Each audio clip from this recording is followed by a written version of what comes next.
Hello doctors.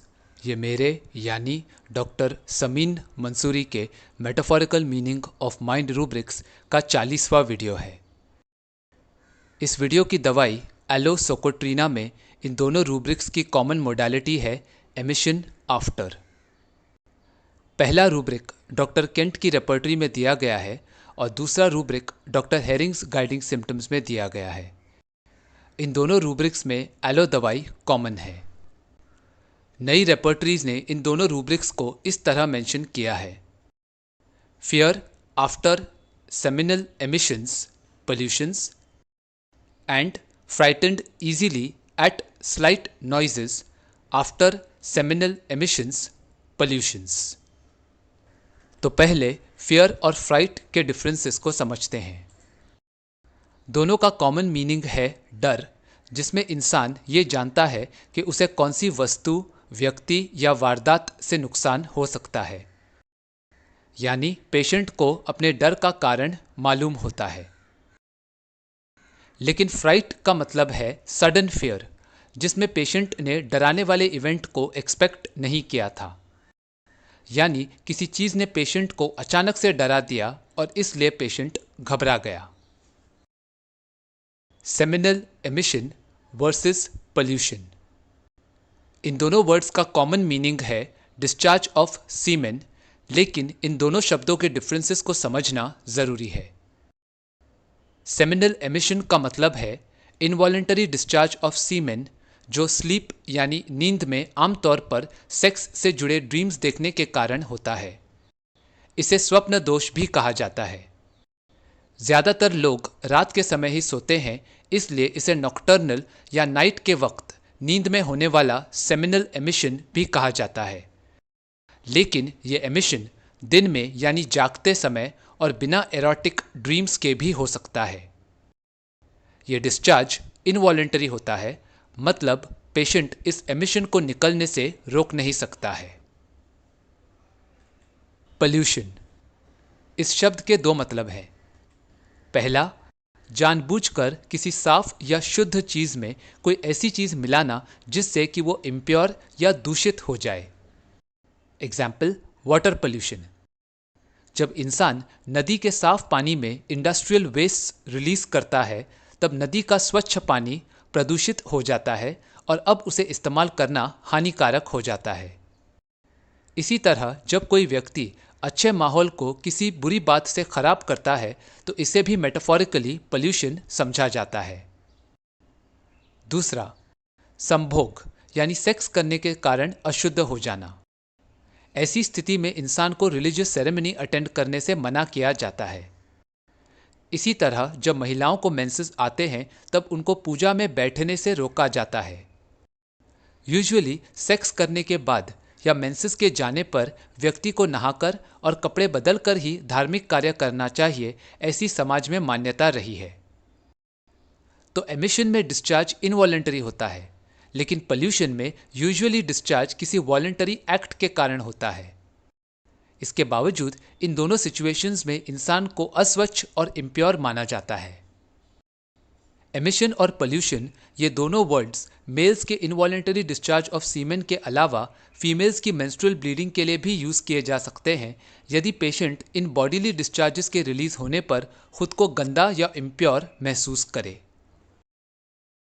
Noise.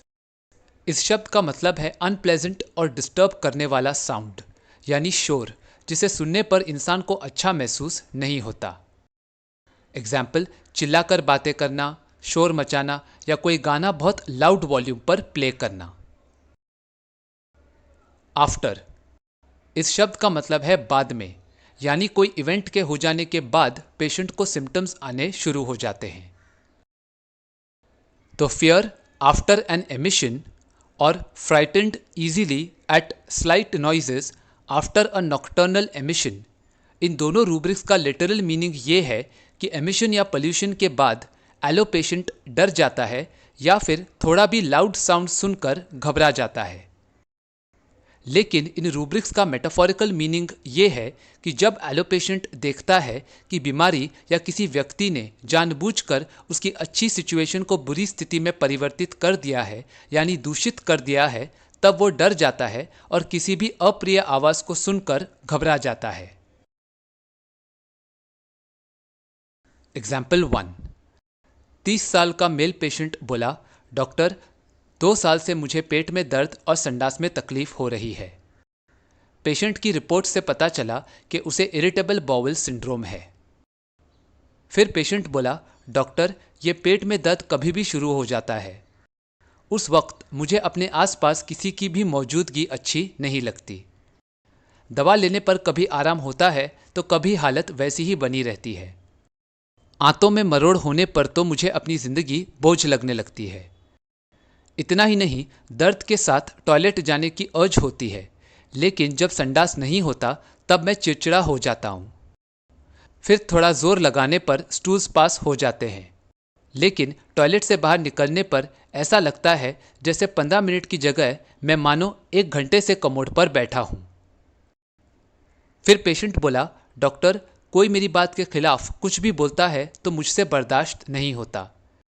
मैं बस यही चाहता हूं कि जो मैं कहूं वो बात सामने वाले को मान लेना चाहिए। एक दिन मैंने टैक्सी ड्राइवर को कहा कि मुझे अंधेरी जाना है, लेकिन उसने मना कर दिया और कहा कि मैं दूसरी टैक्सी ले लूं। डॉक्टर, इस बात पर मुझे इतना गुस्सा आया कि आखिर इस आदमी ने मुझे मना करने की जुर्रत कैसे की।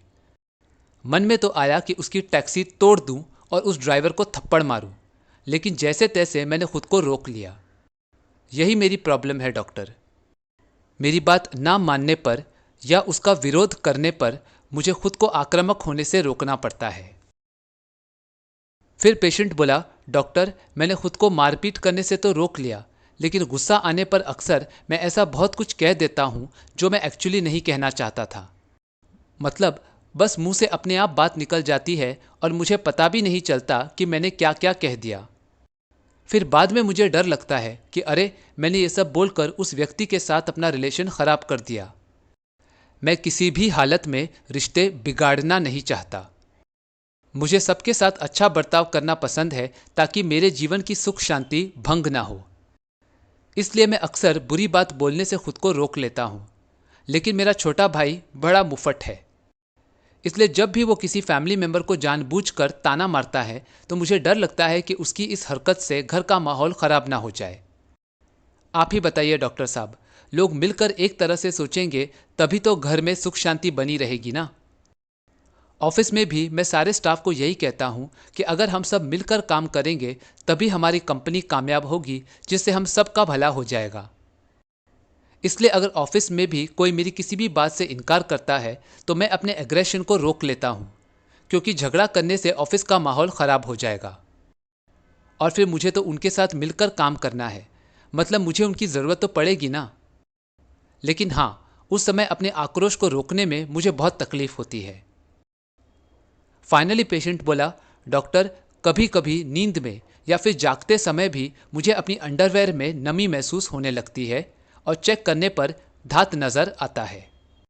इसे देखकर मैं डर जाता हूँ क्योंकि मुझे ये गंदा लगता है। इससे शरीर और कपड़े दोनों गंदे हो जाते हैं ना। तो इस केस में पेशेंट ने बताया कि पेट में दर्द के समय उसे अपने आसपास किसी का भी मौजूद होना अच्छा नहीं लगता। इसलिए ये रूब्रिक है, company aversion to with pain in abdomen. आंतों में मरोड़ आने पर पेशेंट को उसकी जिंदगी एक बोझ महसूस होने लगती है। इसलिए ये रूब्रिक है, delusions, life is a burden in colic. Toilet जाने पर जब पेशेंट को संडास नहीं होता है तब वो चिड़चिड़ा हो जाता है। इसलिए ये रूब्रिक है, इरिटेबिलिटी बिफोर स्टूल। टॉयलेट में स्टूल्स पास करते समय पेशेंट को ऐसा लगता है जैसे वो कितने समय से बॉवल्स क्लियर होने का इंतजार कर रहा है।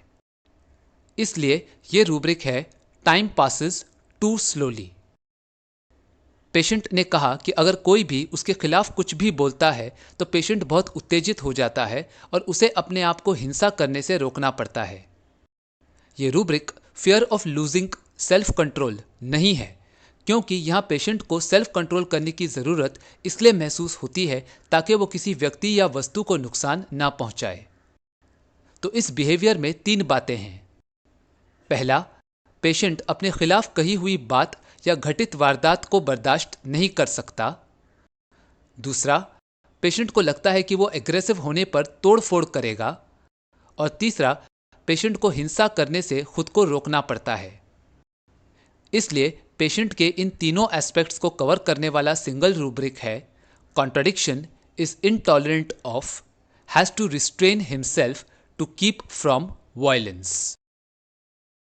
पेशेंट ने बताया कि अक्सर गुस्से में अपने आप उसके मुंह से बहुत सी बातें निकल जाती हैं जो वो असल में कहना ही नहीं चाहता था।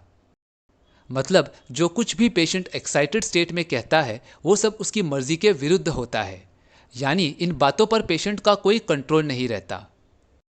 इतना ही नहीं, पेशेंट को यह भी याद नहीं रहता कि उसने क्या क्या कहा, लेकिन बाद में पेशेंट को डर लगने लगता है कि अपनी इन बातों से पेशेंट ने दूसरों के साथ अपना रिलेशन खराब कर लिया है। इसे मेटाफोरिकली समझें तो ये बातें एक्साइटेड स्टेट में निकलने वाले इनवॉलेंटरी डिस्चार्ज हैं, जिसके बारे में पेशेंट को पूरी जानकारी नहीं रहती कि उसने क्या क्या कह दिया है। इसी तरह पेशेंट ने कहा कि दांत निकलने से होने वाली वेटनेस के कारण वो डर जाता है क्योंकि उसे इस डिस्चार्ज से गंदगी महसूस होती है। इन दोनों सिचुएशंस में मुंह से निकलने वाली बात और जेनाइटल्स से निकलने वाला फ्लूइड दोनों इनवॉलेंटरी हैं। मतलब पेशेंट इन दोनों डिस्चार्जेस को निकलने से खुद को रोक नहीं पाता। इन दोनों डिस्चार्जेस के कारण पेशेंट को सेम फीलिंग महसूस होती है कि उसके रिलेशंस और कपड़े दोनों खराब या गंदे हो गए हैं। इसलिए ये दोनों डिस्चार्जेस एमिशंस हैं। इसी तरह पेशेंट ने बताया कि उसका छोटा भाई जानबूझकर यानी इंटेंशनली घर की सुख शांति भंग करने के लिए कोई ना कोई बुरी या गंदी बात करता है, जिसे सुनने के बाद पेशेंट को घरेलू माहौल खराब होने का डर सताता है। तो इन तीनों बिहेवियर्स के लिए पेशेंट का कॉमन रूब्रिक है fear after an emission, pollution. Patient ने कहा कि वो सबके साथ अच्छा व्यवहार इसलिए करता है ताकि घर और ऑफिस दोनों में सुख शांति बनी रहे। जब एक परिवार या ऑर्गेनाइजेशन में काम करने वाले सभी लोग साथ में होते हैं तभी तो सब एक मकसद को पाने के लिए मिलजुल कर मेहनत करते हैं। ऐसा करने पर व्यक्ति और ऑर्गेनाइजेशन दोनों का भला होता है। इसलिए ये रूब्रिक है फ्रेटरनाइज्ड विद द होल वर्ल्ड। फ्रेटरनाइज या फ्रेटर्निटी, इस शब्द का मतलब है एक ही प्रोफेशन या पर्पस के लिए काम करने वाले लोगों का group. Example, medical fraternity. Whole world, इस टर्म का मतलब है सारी दुनिया, लेकिन एलो पेशेंट के लिए होल वर्ल्ड का मतलब है वो स्पेसिफिक लोग जो पेशेंट की लाइफ का एक इंपॉर्टेंट हिस्सा है। परिवार हो या कंपनी में काम करने वाले, ये सारे लोग ही पेशेंट के लिए उसकी दुनिया है, क्योंकि पेशेंट इनमें से किसी के भी साथ अपने रिलेशंस को खराब या पोल्यूट नहीं करना चाहता। एग्जाम्पल 2, 35 साल की फीमेल पेशेंट आकर बोली, डॉक्टर क्या बताऊं, मैं ऐसी हूं कि मुझे कुछ ना कुछ प्रॉब्लम होती है। मुझसे एक भी काम ठीक से नहीं हो रहा है, ऊपर से ये पीरियड्स किसी भी टाइम पर आ जाते हैं। डॉक्टर इसके लिए मैंने इलाज भी करवाया, लेकिन मैं भी ऐसी हूं ना, एक अच्छा डॉक्टर तक नहीं ढूंढ पाई जो मेरी तकलीफ पूरी तरह से ठीक कर सके, इसलिए अभी आपके पास आई हूं। सोनोग्राफी से पता चला कि पेशेंट को डिस्फंक्शनल यूट्राइन ब्लीडिंग है। फिर पेशेंट बोली, डॉक्टर इस तकलीफ के लिए दवा लेने पर पीरियड्स में खून जाना कम हो गया और ब्लीडिंग बंद हो गई, तो मैंने सोचा चलो अच्छा है। इसलिए जब हमारे नए घर के गृह प्रवेश की पूजा रखी गई थी तब पीरियड्स की प्रॉब्लम ठीक हो जाने के कारण मैंने भी उस पूजा में बैठकर ग्रंथ का पाठ किया था, लेकिन उसी समय फिर से खून जाने लगा। उस वक्त मुझे लगा कि खून के कारण मेरा इस पूजा में बैठना बिल्कुल भी सही नहीं है और मैं तुरंत वहां से उठकर अपने कमरे में चली गई। ये देखकर मेरी सास भड़क गई और मेरे कमरे में आकर मुझे डांटने लगी कि ये क्या कर दिया। जब पता था कि पीरियड्स आने वाले हैं तो फिर पूजा में बैठने की क्या जरूरत थी। ये सुनकर पति भी कमरे में आ गए और उन्होंने जैसे तैसे अपनी मां को समझाया। इस पर पेशेंट का पति बोला, डॉक्टर इस पीरियड्स की प्रॉब्लम के कारण मेरी वाइफ को ये लगता है कि वो अपवित्र है, क्योंकि रिलीजन में भी ऐसी कंडीशंस में पूजा पाठ करने से मना किया जाता है। लेकिन मैंने अपनी वाइफ को समझाया कि जो कुछ भी हुआ उसमें उसका कोई दोष नहीं है, क्योंकि मैं जानता हूं कि उसने ये जानबूझकर नहीं किया। अब महीना फिर से शुरू हो जाएगा इसका तो उसे पता नहीं था, और इसे आने से रोकना हमारे कंट्रोल में भी नहीं है ना। ये सुनकर पेशेंट बोली, डॉक्टर जो हस्बैंड कह रहे हैं वो सही है, लेकिन मुझे यही लगा कि इतनी इंपॉर्टेंट पूजा में भी मैं ठीक से काम नहीं कर पाई। इसमें भी मैंने सब सत्यानाश कर दिया। ना पीरियड्स को आने से रोक पाई, ना खुद को साफ और स्वच्छ रख पाई। बस अब इसी वजह से जब भी सासू माँ जोर से मेरा नाम पुकारती हैं तो मैं घबरा जाती हूँ कि पता नहीं अब वो मुझे किस बात के लिए डांटने वाली है। वो इतना चिल्लाकर बात करती हैं कि घर के बाहर तक आवाज़ सुनाई देती है और सबका मूड खराब हो जाता है। अब तो ऐसा हाल है कि बर्तन गिरने या किसी के खांसने छींकने की आवाज़ पर भी मुझे डर लगने लगता है। फिर पेशेंट बोली, डॉक्टर बुरे वक्त में मैंने यही देखा है कि अक्सर लोग बहुत कुछ कह देते हैं जो वो एक्चुअली नहीं कहना चाहते। कल मेरे ऑफिस में भी ऐसा हुआ। वैसे तो मेरे बॉस अच्छे हैं, लेकिन जब उनको पता चला कि कंपनी लॉसेस में जा रही है और कोई फाइनेंस प्रोवाइड करने को तैयार नहीं है, तब वो इस बात को लेकर परेशान थे। अब ऐसे बुरे वक्त में मेरे कॉलीग ने बॉस से अगले संडे को होने वाली ऑफिस पार्टी ऑर्गेनाइज करने के लिए पैसा मांगा, तो बॉस और भी अपसेट हो गए। उन्होंने मेरे कलीग को बहुत डांटा, जिससे ऑफिस में सबका मूड खराब हो गया। अब इस इंसिडेंट से मुझे टेंशन हो रही है, क्योंकि जब भी कोई जोर से आवाज़ सुनाई देती है या कोई चिल्लाकर बात करता है या मोर्चे की आवाज़ आती है तो मैं घबरा जाती हूँ कि कहीं ऑफिस स्टाफ स्ट्राइक पर जाने के लिए ये शोर तो नहीं मचा रहे हैं। इसलिए डॉक्टर, मैं अपने ऑफिस के सभी लोगों को उनके अच्छे काम करने पर कॉम्प्लीमेंट्स देती हूँ। मैं उनके पीठ पीछे भी उनकी तारीफ करती हूँ। मुझे झूठी तारीफ करना पसंद नहीं, लेकिन जब कोई काम अच्छे तरीके से करता है तब उसे अप्रिशिएट करना जरूरी होता है। फिर पेशेंट बोली, डॉक्टर मेरी एक और प्रॉब्लम है। बात अच्छी हो या बुरी, मैं बहुत स्ट्रांगली रिएक्ट करती हूँ। ऐसे में मैं सबसे पहले खुद को शांत करने के लिए एक कप चाय पी लेती हूँ। इससे मैं खुद को ओवर रिएक्ट करने से रोकती हूँ। फिर पेशेंट ने कहा, डॉक्टर जब तक मैं काम करती हूँ तब तक मुझ में स्फूर्ति बनी रहती है और काम करने की इच्छा भी बरकरार रहती है, लेकिन जहाँ मेरा काम खत्म हुआ और मैंने आराम किया, फिर तो ऐसी सुस्ती महसूस होती है कि कोई काम करने ही नहीं होता। ऐसा अक्सर मेरे साथ रोटेशन में चलता रहता है। इसी तरह जब पीरियड्स बंद हो जाते हैं तो मुझ में काम करने की एनर्जी आ जाती है, लेकिन खून जाते ही मैं फिर से एकदम आलसी हो जाती हूँ। फाइनली पेशेंट बोली, डॉक्टर इन प्रॉब्लम्स की वजह से ऐसा लगने लगा है जैसे दुनिया में भगवान है ही नहीं। अगर होता तो मेरी ऐसी हालत होती क्या? क्या भगवान अपने भक्त को पूजा पाठ के बीच में ऐसे अपवित्र करता है? इसलिए उस घटना के बाद तो मेरा रब से भरोसा ही उठ गया है। अब तो कोई कहता है ना कि भगवान सब ठीक कर देगा, तो मैं यही सवाल करती हूं कि ईश्वर है इस बात का पहले मुझे सबूत दो। तो इस केस में पेशेंट ने बताया कि वो एक काम भी ठीक से नहीं कर पा रही है, यानी वो खुद से बिल्कुल भी संतुष्ट नहीं है। इसलिए ये रूब्रिक है, डिस्कंटेंटेड विथ वन सेल्फ। पेशेंट ने बताया कि रिलीजियस सेरेमनी में पीरियड्स के शुरू होने से वो अपसेट हो गई। मेंसेस पर पेशेंट का कोई कंट्रोल नहीं था और उनके आने पर पेशेंट को गंदगी और नापाकी महसूस हुई। यानी मेटाफोरिकली मेंसेस प्राइवेट पार्ट्स से निकलने वाला एक इनवॉलेंटरी डिस्चार्ज है, जिसे रिलीजन के पॉइंट ऑफ व्यू से अपवित्र माना जाता है। इसके कारण पेशेंट की सास ने उसे फटकार लगाई और अब पेशेंट थोड़े से भी लाउड साउंड को सुनने पर घबरा जाती है। दूसरे इंसिडेंट में भी पेशेंट ने बताया कि उसके बॉस को फाइनेंशियल प्रॉब्लम्स अकेले मैनेज करना पड़ रहा है और ऐसे में उन्होंने कलीग को फटकार लगाई, जिसके कारण ऑफिस का माहौल खराब हो गया। अब यहाँ प्रॉब्लम को अकेले फेस करने का मतलब है कि इंसान पर ऐसा वक्त आ गया है जहाँ उसकी मदद करने वाला कोई अवेलेबल नहीं है, और इसलिए बॉस ने ऐसा कुछ कहा जो वो यूजुअली कभी नहीं कहते। इसे मेटाफोरिकली समझें तो ये नॉक्टर्नल एमिशन के समान है। अब इस इंसिडेंट के बाद पेशेंट ऑफिस में भी ऊंची आवाज सुनने पर घबरा जाती है। तो पेशेंट के इन दोनों सिचुएशंस में कॉमन बिहेवियर के लिए रूब्रिक है, frightened easily at slight noises after a nocturnal emission. Office में स्ट्राइक जैसी सिचुएशन को रोकने के लिए पेशेंट अपने कलीग्स की अच्छी प्रेजेंटेशंस और परफॉर्मेंस को देखने पर उन्हें कॉम्प्लीमेंट करती है। इतना ही नहीं, पेशेंट दूसरों के सामने भी स्टाफ की झूठी तारीफ नहीं बल्कि जेन्युइनली उनकी प्रशंसा करती है। इसलिए ये रूब्रिक है प्रेज स्वीट टॉकर्स।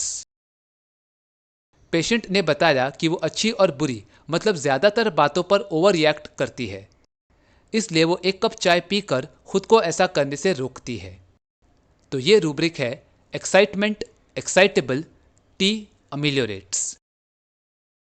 खुद को एनर्जेटिक महसूस करने पर पेशेंट बहुत मन लगाकर काम करती है, लेकिन आराम करने पर या फिर ब्लीडिंग होने पर उसमें काम करने की बिल्कुल भी इच्छा नहीं रहती और वो सुस्त हो जाती है। इसलिए ये रूब्रिक है activity alternating with indolence. Patient को भगवान पर विश्वास था और इसलिए वो पूजा पाठ में भी शामिल हुई, लेकिन अनटाइमली ब्लीडिंग के कारण पेशेंट रब से नाराज हो गई है। इसलिए अब पेशेंट भगवान को नहीं मानती बल्कि रब के अस्तित्व पर भी सवाल उठाने लगी है। इसलिए यह रूब्रिक है ब्लास्फेमी। ब्लास्फेमी एंड कर्सिंग, इस रूब्रिक को मैंने अपने नक्स्वामिका माइंड रूब्रिक्स के सेकेंड वीडियो और अमोनियम म्यूरेटिकम के video delusions head is surrounded by fire में एक्सप्लेन किया है। इन दोनों के लिंक्स डिस्क्रिप्शन में हैं, तो आप इन वीडियोस को भी रेफर कर सकते हैं। सो टू समराइज, एलो पेशेंट ये सोचता है कि वो दूसरों की तुलना में एक बेहतर या ज़्यादा अच्छी स्थिति में है और इसलिए वो खुद से बहुत संतुष्ट रहता है। उसे ये लगता है कि वो दूसरों से ऊंचे लेवल पर विराजमान है, इसलिए वो अक्सर हंसी मजाक करते हुए दूसरों को नीचा दिखाने में लगा रहता है, क्योंकि एक्चुअली वो लोगों से नफरत करता है। बीमार होने पर पेशेंट का बर्ताव बदल जाता है और अब वो सबको अपना भाई बंधु मानने लगता है। खुशहाल रहने वाला पेशेंट कब्जियत या दर्द के कारण अब खुद से बिल्कुल असंतुष्ट रहने लगता है। पेशेंट इस तकलीफ को दूर करने के लिए अपनी सारी एनर्जी खर्च कर देता है, जिसके कारण वो थक जाता है और दोबारा स्वस्थ महसूस करने पर वो फिर से प्रॉब्लम को सॉल्व करने की कोशिश में लग जाता है। अब पेशेंट को अपना अंत नजर आने लगता है और वो अपनी मौत का वक्त भी दूसरों को बताता है। फाइनली जब पेशेंट को लगता है कि अब उसकी प्रॉब्लम सॉल्व नहीं होने वाली है, तब वो अपने आप को अपनी तकदीर के हवाले कर देता है और ऐसा करने पर वो खुद को बहुत रिलैक्स्ड महसूस करता है। Contented with one self, better of than others, delusions, imaginations, he is sitting too high, jesting, mocking at remarks of others, hatred, repels everyone, dissatisfied and angry about himself when he is constipated or suffers from pain, activity alternating with exhaustion, death presentiment of predicts time, and tranquility, calmness, reconciling to fate। तो मुझे उम्मीद है कि आपको ये rubrics और इनमें मौजूद एलोसोकोट्रीना दवाई समझ आई होगी। अगर ये वीडियो पसंद आया तो उसे लाइक और शेयर करें और मेरे इस YouTube चैनल को सब्सक्राइब करें। वीडियो या होम्योपैथी से जुड़े आपके कोई भी सवाल हो या आप फीडबैक देना चाहें तो मुझे कमेंट्स में बताएं। मैं आपके सवालों का जवाब देने की पूरी कोशिश करूंगा। Thank you for watching.